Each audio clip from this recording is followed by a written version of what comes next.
It's the Full Court Press with Eric Frandsen and Jason Walker. Welcome back to the to the show that we're doing right now. Following the local teams, breaking down the biggest games with in-depth analysis and team interviews. There's going to be much higher expectations, sense of awareness of what we bring to the table.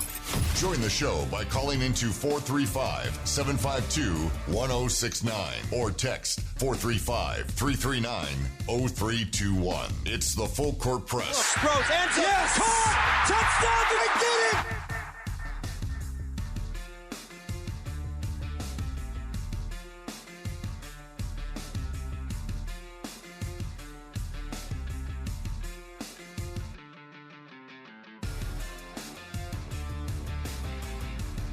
Hi, welcome on into the Full Court Press. Eric Frandsen, Jason Walker.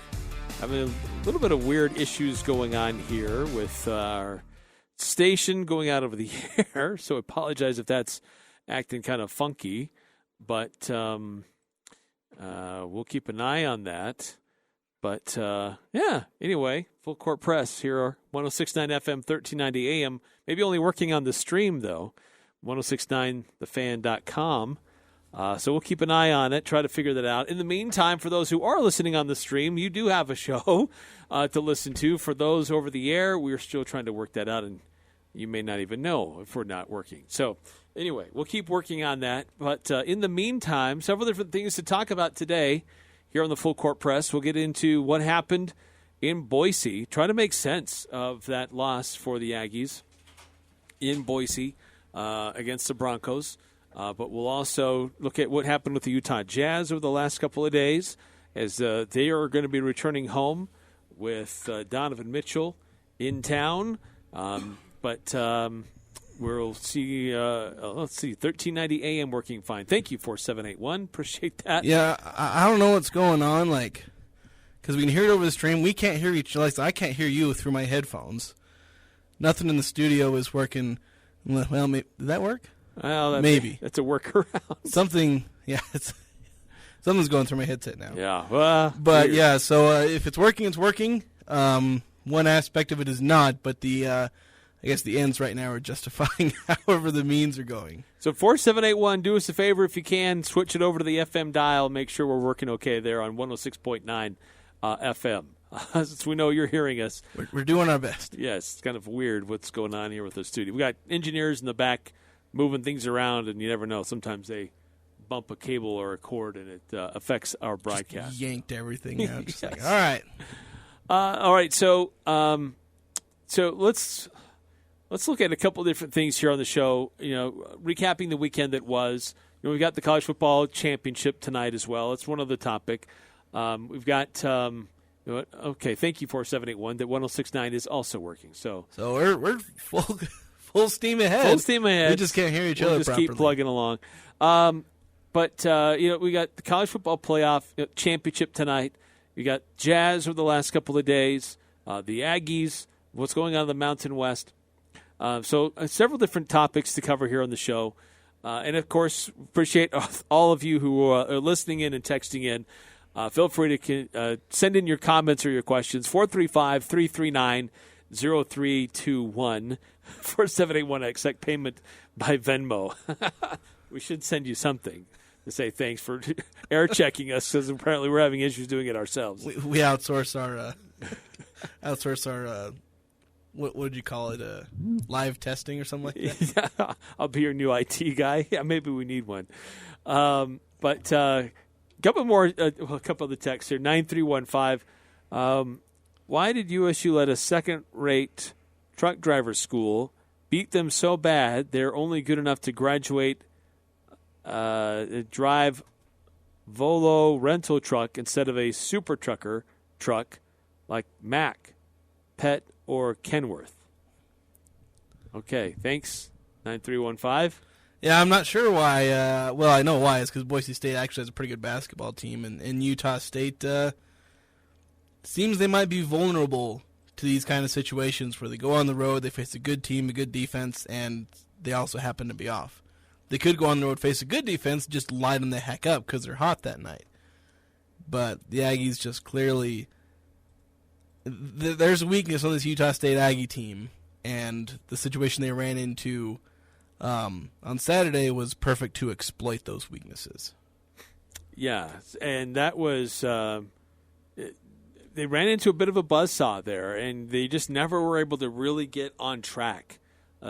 Boise State, I have to give them credit. They took away opportunities for USU. The Aggies didn't really get too many really good looks. I mean, they had looks, but they didn't have a lot of great looks. Just easy open shots. Boise did a pretty good job of closing out, getting in their space, making life difficult for USU, and it got them out of their rhythm. Yeah, and there's an aspect, too, where obviously a good defense forces tougher shots. There's also the fact that some of it is on Utah State where they just weren't on their game. This is a team that ranks first in the country still in three-point percentage. When you have an off night, you have an off night.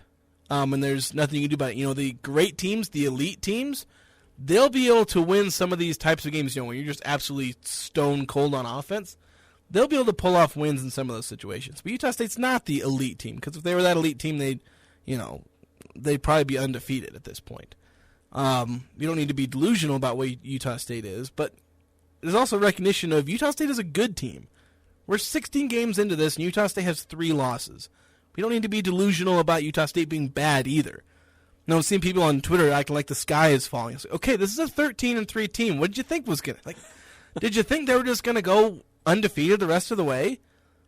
We need to understand that teams like Utah State, they do have a weakness in that if they're off, then that's just how it is.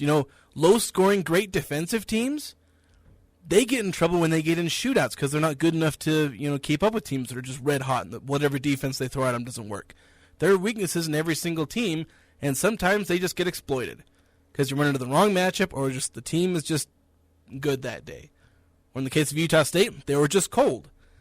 And sometimes there's nothing you can do about that. There were open shots that Utah State normally drains, and they missed them.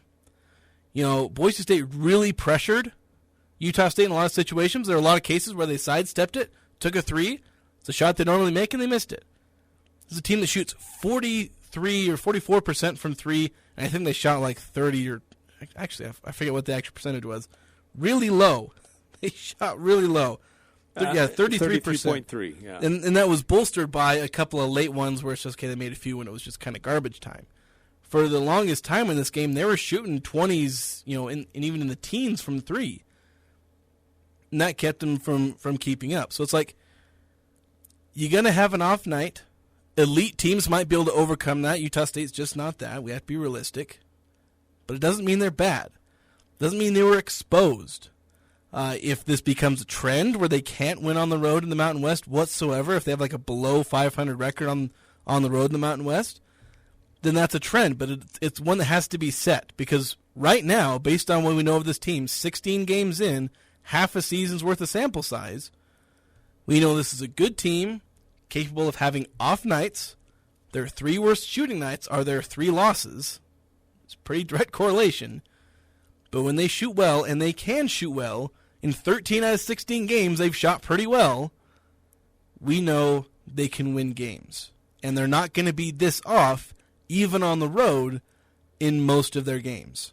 Yeah, I think that maybe a lot of us, and I guess I'll speak for myself, but got caught up in the high rankings in the net.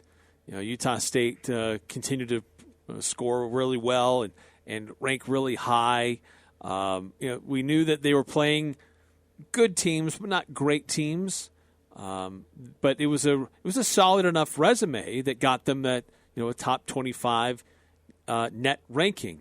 And even after that loss, they've only dropped to 26. So they really didn't move very much because it was still a quad 1 game. They lost the game, but it was against a good team on the road. And so the net doesn't really punish you for that very much. But I think that I for one, may have fallen into a bit of a trap thinking, this team can play well against good teams. But we haven't really seen them play out against really good teams. And I don't know if I'm sure that Boise State is considered a really good team because there's great teams, really good teams, and good teams. And I think Utah State has been playing and mostly beating good teams. How many really good teams have they faced? That was the highest-ranked team in the net that they have faced all year. And it was a bit of a struggle for them. Now, if they played that game 9 times out of 10, would it be the same result? I don't know. But I think that they would certainly be more competitive than they were. It was an off day, and I don't know really why. But I think you have to give Boise State credit for how they played and took Utah State out of what they wanted to do. Here's the thing. The performance Utah State put up against Boise State was on par with what they did against Weber State and SMU. They barely lost those 2 games against what were at the time Quad 4 teams. They play a Quad 1 game against Boise State, put up a similar performance, they get blown the heck out. That's what happens when you go from, if you play this bad against a Quad 4 team, you barely lose. You play this bad against, in a Quad 1 game, top 50-ish NET, you get blown the heck out. So we've seen Utah State play to this level before, it's just they haven't been punished as much for it. But we also know that against decent teams, the San Franciscos, in some other teams, Bradley, they've played really well against good teams. And I don't think that Boise State being the toughest team they've faced so far is that much of a problem. Because Utah State's going to go out there and they're probably going to beat someone in the Mountain West that's ranked higher than Boise State. Probably, at least at home. Really it's just about the fact that Utah State had a bad game. And if it becomes a trend, then yeah. Like for now, we have to acknowledge small sample size and look toward the future. Try and draw what we can from this, but look toward the future and say, all right, this kind of throws a wrench in what we understand about this team, but we have to continue to learn. 8968. It makes sense what happened in Boise. The Aggies forgot to play there, for they forgot their pants kicked. By the way, FM is coming in okay. Okay, thank you. 8968. The Aggies forgot to play there, for they got their pants kicked. Yeah, it's a tough place to play. That venue has definitely changed over the last few years. It used to be that there really wasn't great crowd support there, but it was a pretty full house, even though the students weren't really there. But they, at least in session, but it was a rocking crowd, and their players played up to the crowd, and the Aggies struggled to counter some of the things that Boise was doing. We thought that USU may have a bit of an advantage attacking the paint and attacking the rim, and even that really wasn't very effective either. Because on the whole, Utah State was, they shot 39% on the night. But they also really struggled at the free throw line, only 42.9% at the charity stripe. And when you have opportunities in close contests to get unguarded shots when everybody's standing around, you got to do better than 42.9%. Yeah, you do. And you like to see Utah State just get to the line a little bit more than 14 times as a team that's capable of getting to the line around 20-ish times a game. Get there 20 times, try and make 14 or 15 of them. That gives you almost an extra 10 points in this game. If you shoot closer to your average on threes, whatever, 21 times, trying to do some quick math here. You make a couple more threes, and maybe you're a little closer in this game. At least have a chance. But again, you're just going to have an off night on some occasions, both threes and free throws. You'd like to think that would never happen, but it does. I mean, the Houston Rockets are one of the better three-point shooting teams in NBA history, and they missed 27 straight three-pointers. Sometimes it's just going to happen. A couple more texts coming through. We'll get to those couple other points on this game. But 9315 texting in. I think, let's see, going back up. Can't believe all the missed foul shots.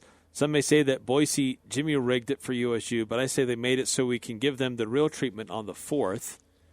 And then I think Boise just had the best game they will ever play this season, and we all know what Rice does later in the season. They tank. See history. Yeah, They may very well do that, and they may struggle down the stretch. But we'll have to see what Utah State does.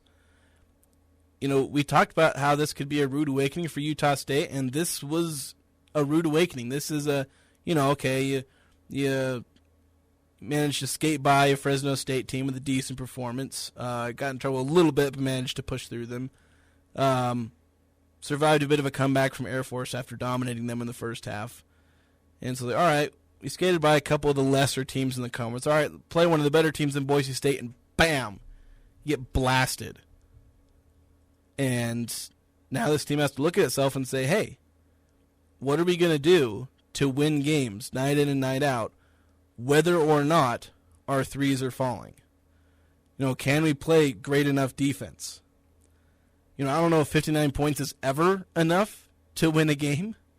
At least, no, not the way this team is made up. But no, but giving up 82. Yeah, could you play a little bit better defense and maybe force them into 65 points, and then, hope that in playing better defense, get a few more transition opportunities, play a little bit better offense?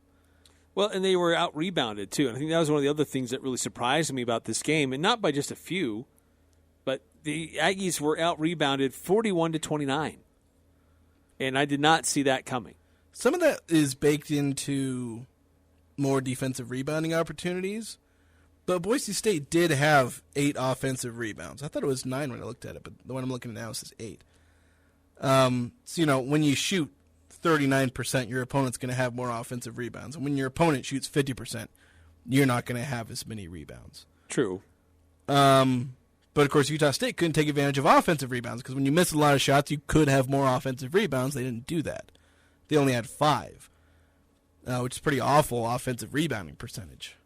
Boise State did pretty well in securing those rebounds, then getting out and running. And playing really good offense against Utah State. And we talked about Utah State's bad shooting night. Boise State couldn't miss. Toward the end, they kind of cooled down as you get into garbage time minutes, but this is a team that was shooting in the 50s and 60s. They were shooting in the 60s and 70s from 3 for a while. Yeah, you're right. They just could not miss. Didn't matter who was shooting, it was going in for a while there. And, Max Rice, he hits that one that's deep beyond, 5 feet beyond the 3, and near the end of the half. It's like that shot shouldn't normally ever go in, especially out of him. Yeah. But he had 4 3-pointers for the night. Yeah, it's a bit of the treatment that Utah State gives to other teams, where it's like, how on earth are they going to miss? So Utah State got that same feeling, kind of that there's the taste of their own medicine coming back at them. It's like, all right, here's what it tastes like when the other team just doesn't miss from 3. So there's, a bit of Boise State as I think it was 9-15 that was saying that Boise State played the best game they'll play, at least on offense. This is one of the better games on offense they'll have. Utah State had one of the worst games on offense they'll have. So, is this a real indication of both teams? No. It happened, and that's the final score. You got to live with it. And that's why I say, don't be panicking. Yes, it's disappointing. Be disappointed. Fine to be upset. The team should be upset with itself that they let this happen. But you live, you learn, you move on. And we see, does this become a trend, or do they shake it off as a bad loss and just move on? A couple more texts coming through, 0366. Can we not do better than Dorius in the paint? Not really. I mean, Dorius, he had some games coming into this where he was grabbing a pretty healthy number of rebounds and had some putback points and some dunks and a couple blocks a game. He was pretty respectable in the paint. But he is the best option Utah State has for if you need a big man in the paint. Trevin Dorius is your best option. Now, Akin plays more minutes than him. There's a lot of matchups that Akin really is the better matchup in the paint. But if you're going big man for big man and you need somebody to gather rebounds and protect the rim, Dorius is the best option USU has right now. Yeah, and the unfortunate thing is that Dorius is kind of middling in both of those. He doesn't have super great timing on blocks. I mean, by virtue of the fact that he's 7 foot with what I'm pretty sure is a plus wingspan, he can get blocks and rebounds just based off how tall he is. He gets rebounds based on the fact that he has some of the best hustle I've seen on the team. But he's not, elite rebounding. He's not elite rim protecting. He's not elite post defense. And so, that's why he'll only play around 10 minutes a game. He plays a stint at the beginning of the first half, stint at the beginning of the second half, sometimes plays a third or fourth stint depending on how, circumstances dictate. For instance, he played a second stint in the first half against Boise State because Dan Akin was getting a little... Yeah, Akin will get into foul trouble sometimes. Yeah, and he was playing a little wild and needed to, maybe take a seat, talk to the coach, reset, come out a little later.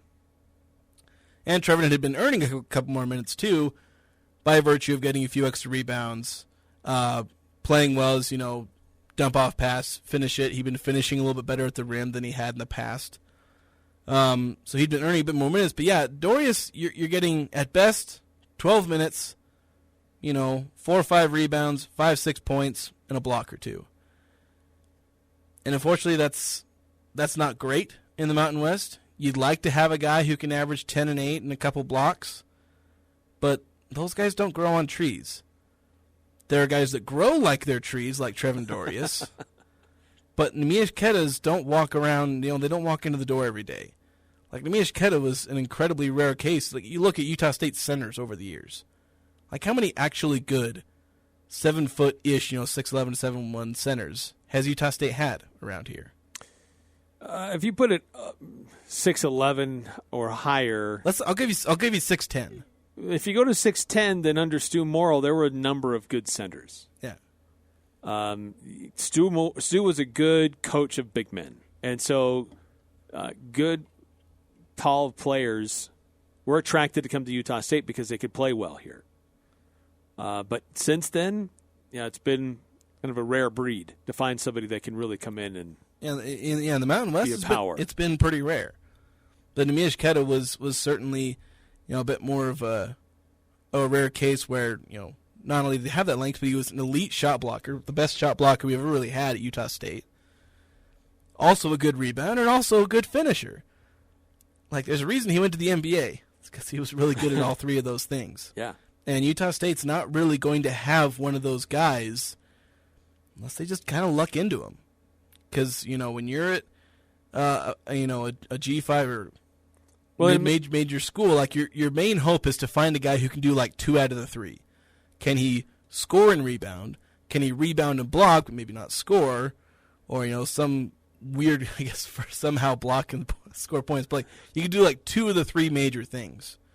Or do all 3 at, like, a middling level, which is kind of what Dorius is. So is this conversation more an indictment on recruiting or development?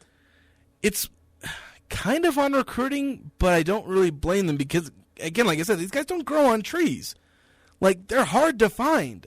Where on earth do you find, a center who can score, rebound, and block, or just rebound and block in, maybe like a taller Dan Akin? Like, where do you find those guys? You don't. They end up going to bigger schools. It's very competitive to try to get them here. So, like, sure, you can say, okay, they can't recruit a good center. Who on earth can? Well. So it's like, that's where, in that can be the difference between an elite team or elite program and a non-elite program where you're able to get the rare guys, the 6'8", athletic wings and the 7'1" athletic, rim protecting centers. Like, but Utah State, they got to either luck into that kind of player or just try and make do with what they got. Make do with the guy who's okay at finishing, okay at rebounding, and okay at blocking. So yeah, that's where I think this, and I don't want to be calling anybody out by name specifically, but this conversation is more an indictment on development than it is recruiting. Because you've got a number of big guys on your roster, and they did a year ago. And, where are they in their development to be regular impact guys? Even your starting center is just a rotation guy. He's not your main impact guy. The guy that you brought in as a transfer, he's your impact guy at that position. Well, Dorius is a walk-on. You developed a walk-on into a guy who's a starter, 10, 12 minutes per game. That's decent development. I'd say he did pretty good there. True. You know, you got more than you signed up for. You turned a walk-on kid into a scholarship everyday starter. Granted, it's a kind of weird starter that only plays 10 minutes per game, but you got more than you bargained for in a good way. Yeah, that's fair. That's fair. A bunch more texts coming through, but we do need to take a timeout first. We'll get to those. 435-339-0321. If you want to chime in as well, here on the Full Court Press, 106.9 FM, 1390 AM, The Fan. When it comes to home care, it's important to know you have a choice. If you or a loved one is in need of hospice or home health services, remember that Primrose Home Care and Hospice believes in treating the patient as well as the problem. We work directly with you and your doctor to create a health plan that's catered to your needs. Our team is devoted to providing options in the freedom and safety of your own home. Visit us at primrosecare.com or call to schedule a free consultation. Primrose Home Care and Hospice, your local hospice and home health provider since 2006. Nothing compares to the warmth and feel that a wood stove provides. The two-time Best of Northern Utah winning team says there's never been a better time to replace your old inefficient wood stove and install a new energy-efficient EPA-certified Vermont casting wood product in your home. The U.S. government is offering federal tax credits of 26% on your wood stove install for Vermont casting units that include stoves, venting, and labor. Call or email Advanced Fireplace and Stove for a free in-home estimate. Call 435-752-7272 or go to advancedfireplaceandstove.com. Let's talk about getting your car registered. What a pain. With registration and emissions, it takes hours. Valvoline Instant Oil Change in Logan, across from Angie's, will take that pain away. Stop in to get your oil changed and have the emissions test done. Then re-register your car. It's that easy, all in one stop. The best thing, you can stay in your car while their trained pros service your vehicle. Valvoline Instant Oil Change, 695 North Main, open 7 days a week. The Doug Gottlieb Show. Is there a doctor here? Listen. Here's the part about the Rams that no one's talking about. Right, the Rams lose Cooper Kupp probably for the season. And it's like, the Rams, F them draft picks, whatever. That's great. Everybody else fills out the rest of the roster with draft picks. They don't have the draft picks. And the draft picks you do have, you got to hit. The Doug Gottlieb Show. Weekday afternoons from 1 to 4 on Sports Talk Radio, 106.9 FM, 1390 AM. The Fan. It doesn't matter who you root for. The Full Court Press has all the high school sports covered. The Full Court Press. Connect with us on Facebook, Twitter, and online at 1069thefan.com.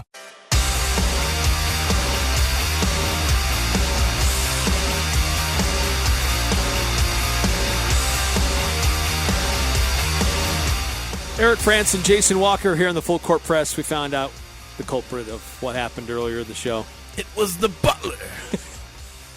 With the wrench in the library. No, it was, a little mistake in engineering.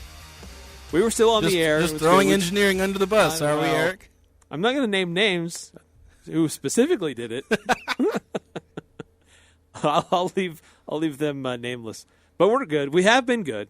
It just affected us how we were monitoring ourselves in studio and over the air. But we're good now. Yeah. Thank you for texting in and keeping us on track, so we weren't just dead air figuring things out, at least in studio. A bunch of texts coming through here on the Full Court Press. Appreciate the feedback here on the show. 435-339-0321, 4781 texting in. Hey, at least actually, there's a couple of texts here. Sorry, I missed some of these. 6 for 14 from the stripe just isn't good. Isn't good enough. I know that wouldn't make up the gap, but you can hit gimmies. If you can't hit gimmies, you're screwed. And then, hey, at least the court isn't all blue, right? And 59 points could win a football game. Yeah, it could. There aren't too many times where you score 59 and you don't win. But yeah, at least, yes, the court not being blue is, thank heavens. I don't know what delusions, what is in the water up there that makes them think the blue field looks okay? I don't know.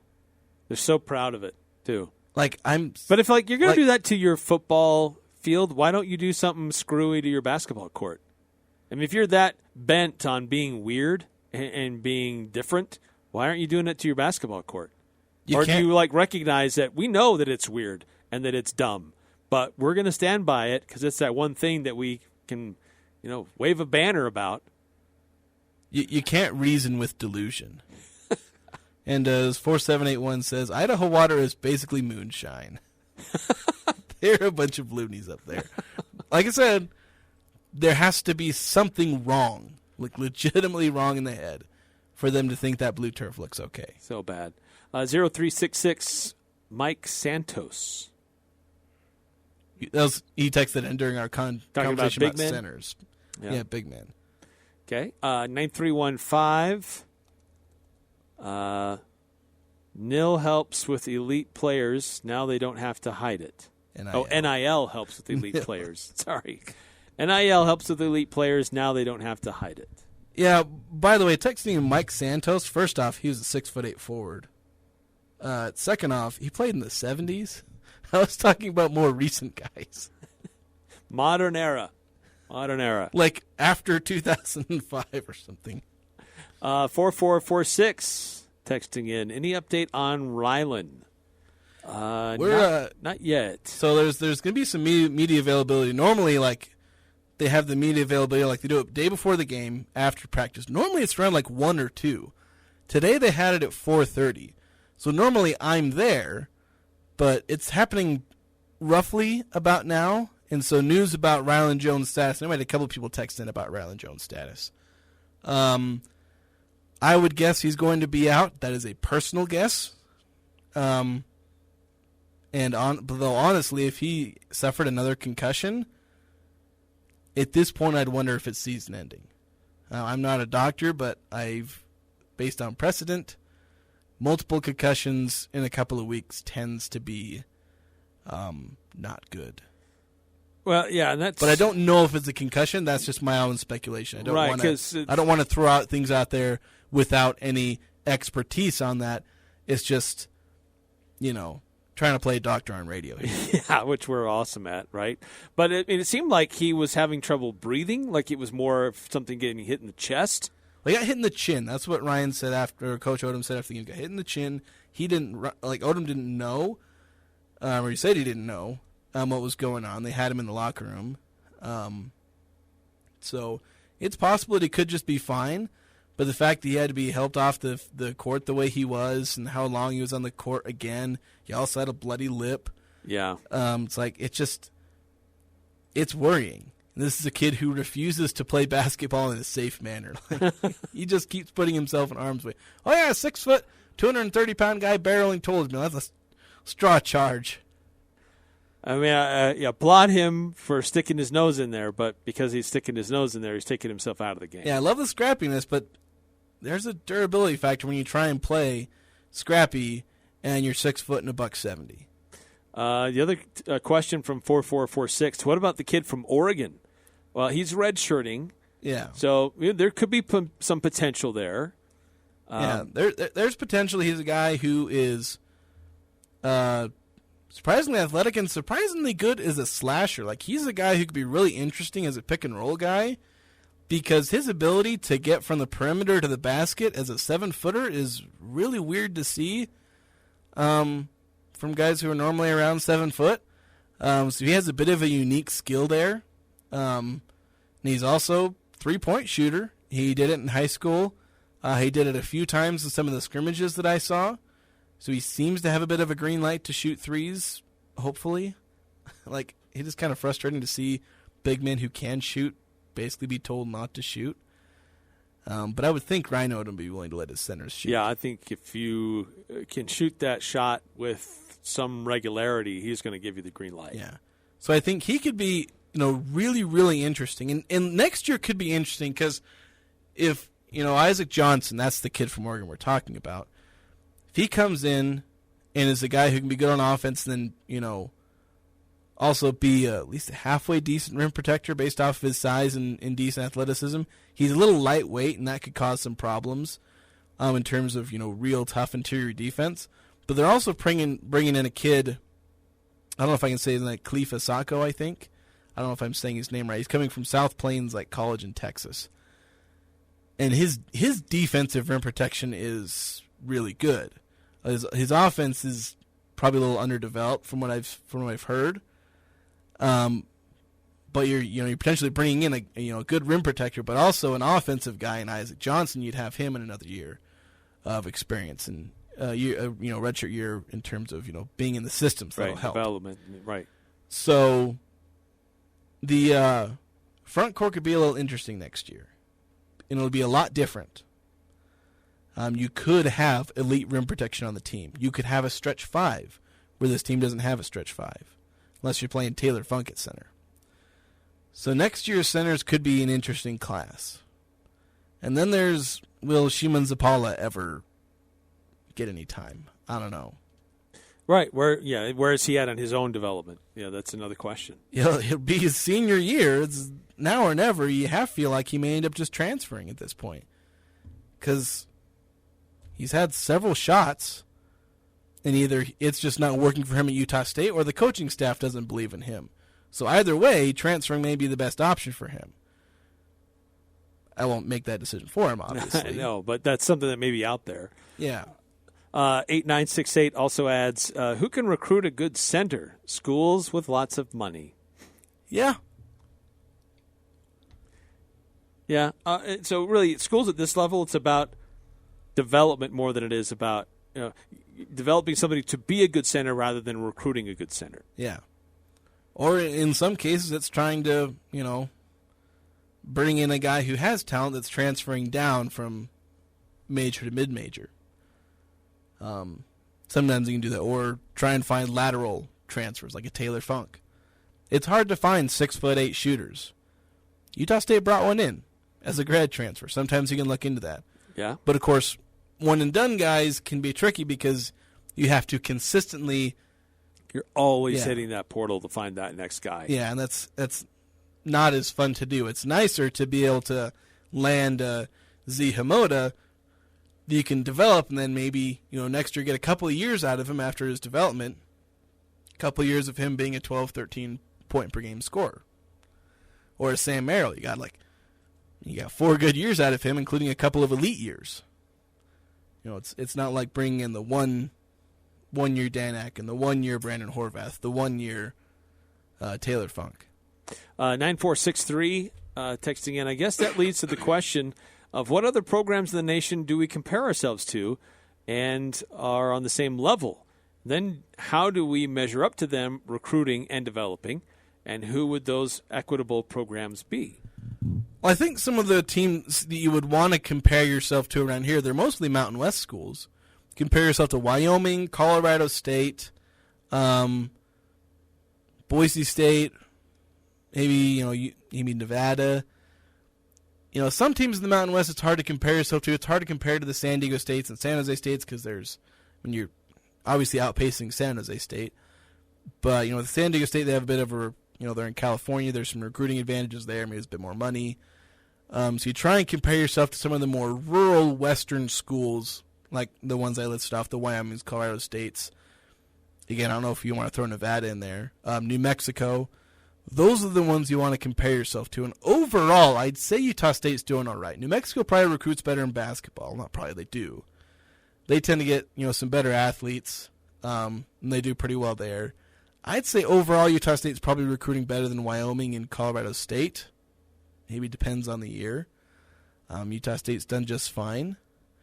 But obviously, if you look at, there's plenty of schools that are recruiting better than Utah State. But most of them tend to be, either just better mid-majors or have some recruiting advantage Utah State doesn't have. More money, better location, bigger conference, bunch of different things. Yeah, there's a lot of factors. And I would agree with you. I think there's a lot of, peers in the Mountain West that make a lot of sense. I think you could probably look to some schools, maybe Wichita State, a couple others in the middle of the country, but mid-major type schools. And really, it is about at this level, you can recruit some good talent, but to get great talent, you have to develop them on your own. You might, like you said, and Utah State's had this happen, and others have too, because of the way the transfer portal has changed things. You could get a player on loan for a year.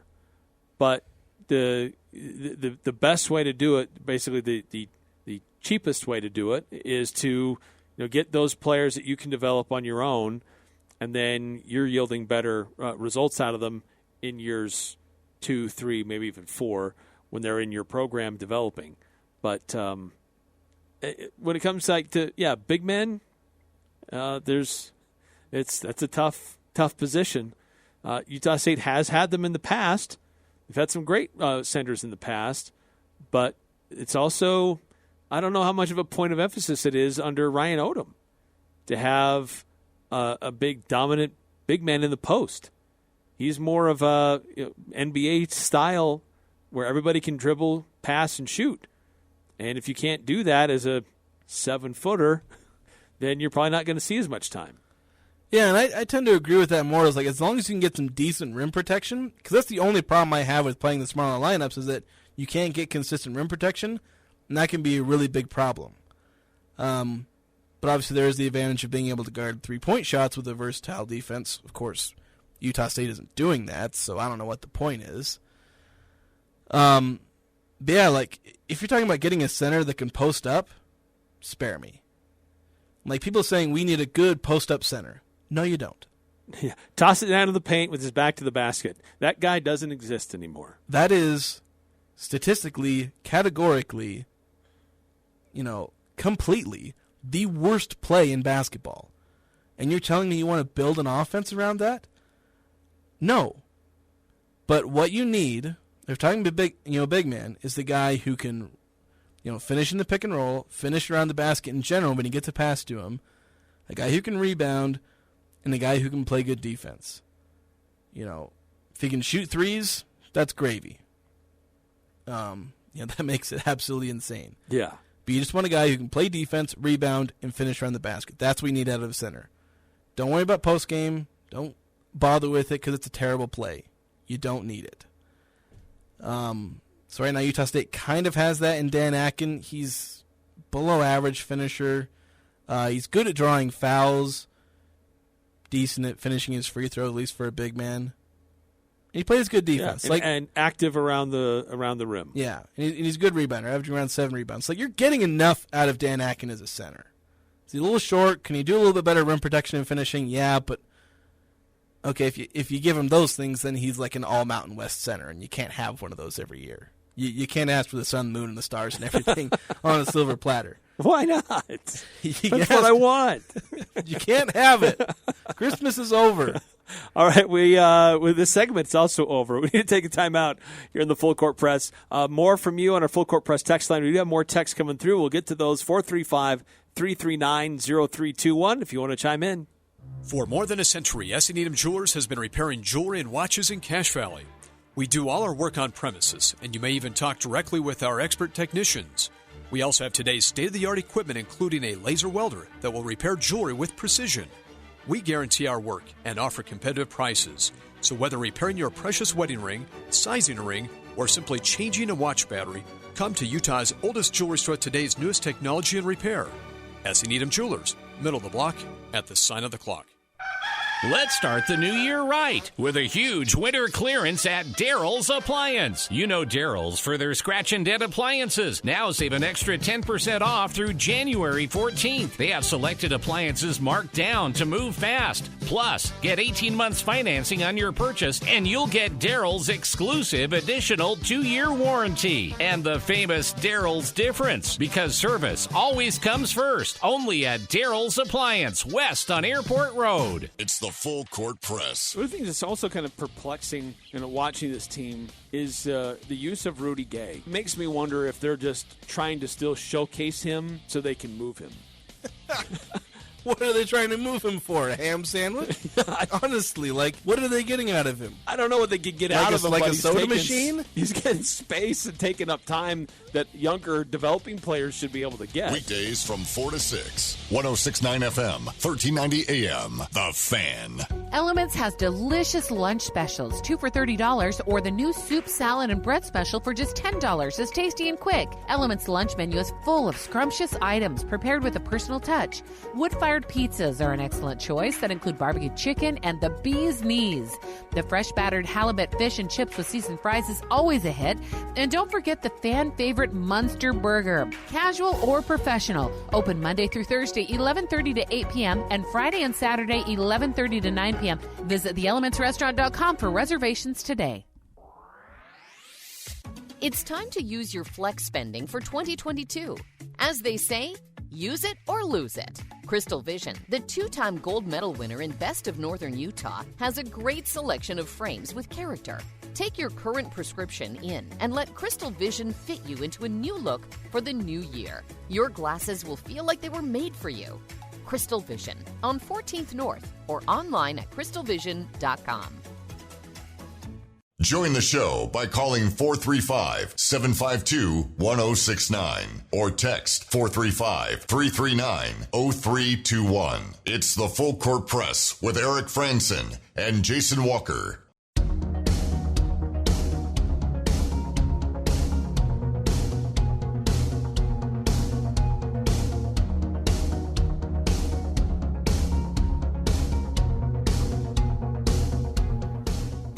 A lot of texts coming through here on the Full Court Press.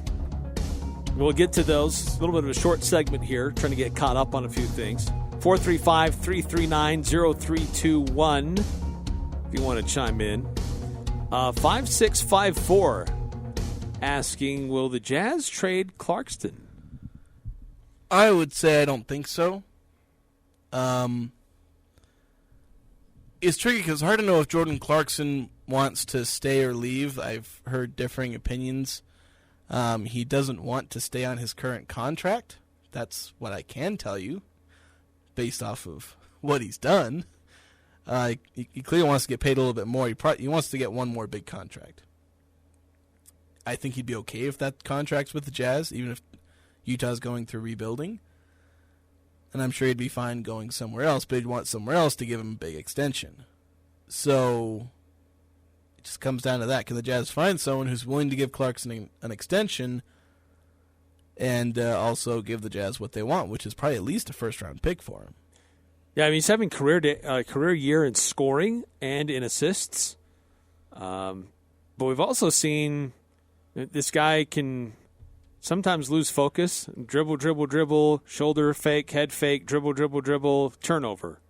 Or like we saw the other night, where he'll out of nowhere just throw a punch at somebody and get kicked out of the game.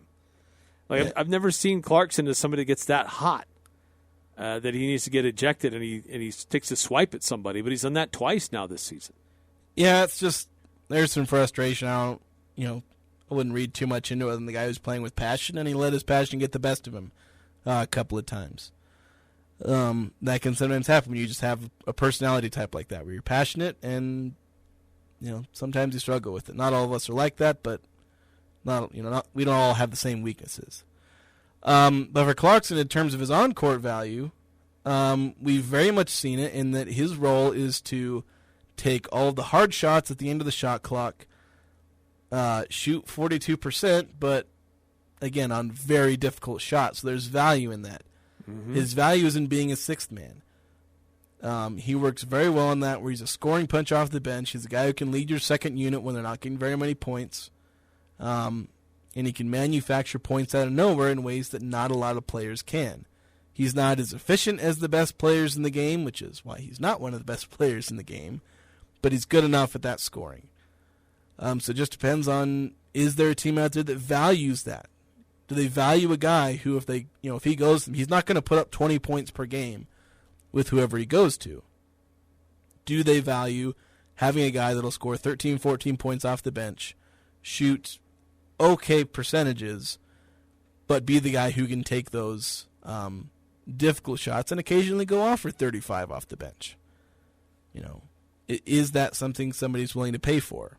We'll find out. Yeah, I think we're starting to find out this point of the season, teams that are wanting to be contenders but are struggling right now are looking for that missing piece, that extra punch, and somebody like a Jordan Clarkson could be that guy. And we talked about this the end of last week as we're approaching the trade deadline. Will Utah be sellers or will they be buyers? Because right now they're out of the playoff picture. They just got out of the playoff picture.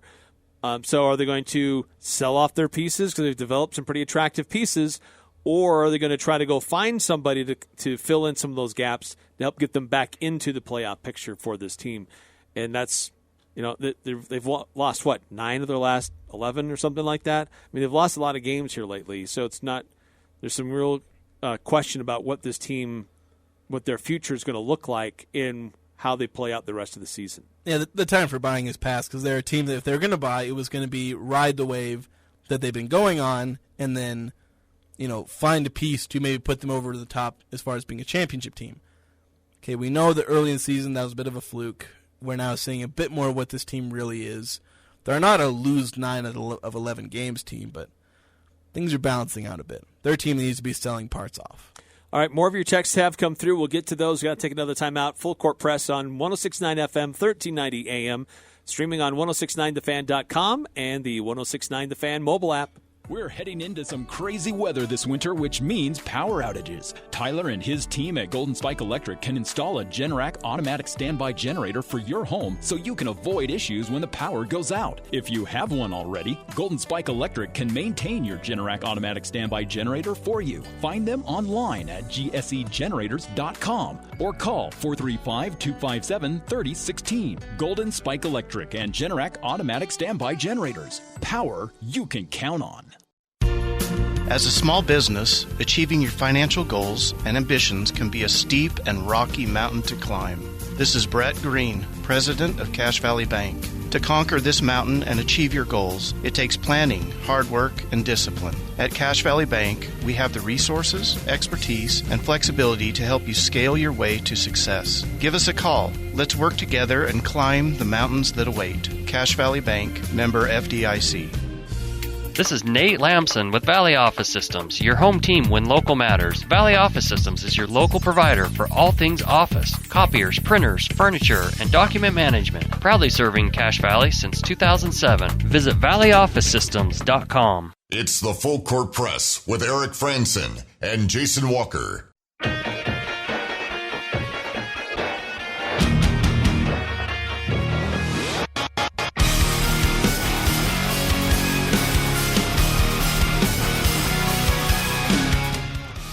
Napa Case Lot sales going on right now. Valvoline 50840, 5W40 Premium Blue Full Synthetic, $23.99 a gallon. You have Chevron Delo 15W40 for $15.99 a gallon. And Lubrigard 15W40 Synthetic Blend, only $13.99 a gallon. So a lot of great deals going on right now at your local Napa Auto Parts stores. 5 locally owned stores between Preston and Providence. A bunch of more texts coming through here in the Full Court Press, 8968. Boise turf is big on ugly, but remember, Washington State once had a red turf. How gross was that? So actually, it was Washington. Eastern Washington. Washington State's never done that. I don't know if they still do or not. But, yeah, it was. See, Boise opened the door for others to go crazy and loony on their fields because there's somebody who has like a gray field. Coastal Carolina has like an aqua green. Okay, that doesn't look awful, though, because it's sort of, kind of green. Kind of. Like, it has green in it, at least. Yes. But, yes, they did open the door for others, and some have just, Yeah, I should put a poll, because I'm looking at the Eastern Washington field right now, and that red is ugly as, it hurts your eyes. Like, blue and red are good colors, but I don't know how you make blue and red look ugly. But these two schools have managed to do that. 9315, the big man in the NBA is going away. So college needs to adjust so that we still get guys in the NBA from USU. See, the thing is that in college you can still find some colleges that have really good back-to-the-basket bigs. And there's, I went full-on hate mode on back-to-the-basket. But there are guys in college who have made it work. You have Player of the Year is still very viable for Senate. Luka Garza did it. There's that kid from Purdue Purdue is probably going to, I think Eddie was his name, like Zach Eddie or something like that, where he's looking like he could be player. And part of that is, he's got a good back-to-the-basket game. Preseason Player of the Year for the Mountain West was Graham Ike. Yeah, and then he's got a very old school physical back to the basket, can make it work. He could do it, but he's been hurt, so he hasn't played a lot this season. So I hated on it probably a little too strongly because it works somewhat in college and it works somewhat in high school. I was coming at it more of an NBA. But still, I would very much prefer just to have the more modern center if you can manage it. Because, again, as good as those players are, those are actually still below average efficiency shots, if I can talk. And I probably swore twice when I said that. But still, you like to get more efficient shots. Layups, threes, driving, pick and roll, that kind of thing. More efficient shots. Modern offense is the way it is for a reason. It works better. 5242 looks, I think we may have missed one of your earlier texts. That Boise State loss was embarrassing, but everyone in the world could see it coming. Aggies haven't played any opponents on the road anywhere close to Boise's talent. And the Jazz should give Clarkson an extension.